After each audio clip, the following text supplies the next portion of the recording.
શિક્ષણ ક્ષેત્રે આપણો સમાજ ખૂબ જ પાછળ છે. શિક્ષણ દ્વારા આપણે આપણી ઓળખ પણ ઊભી કરી શકીએ છીએ.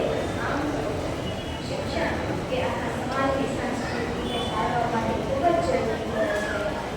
મારે સમાજને નમ્ર વિનંતી કરવી છે કે કોઈ પણ દીકરીને શિક્ષણથી વંચિત ન રાખતા, કારણ કે જો દીકરી શિક્ષિત હશે તો બે ઘરને ઉજ્જવળ બનાવશે.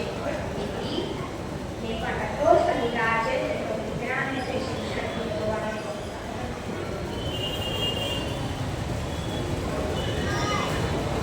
હું તો એમ પણ કહીશ કે દીકરીને પોતાના પર્યાવરણમાં કોઈ પણ માંગવા કાંઈ વસ્તુ ન આપી શકે તો કાંઈ વાંધો નહીં, પરંતુ તેને શિક્ષણ જરૂર ને જરૂર આપજો કે તેને જીવનભર સાથ આવશે. તે દીકરીને પોતાના મા બાપનો સપોર્ટ હશે તો તેનામાં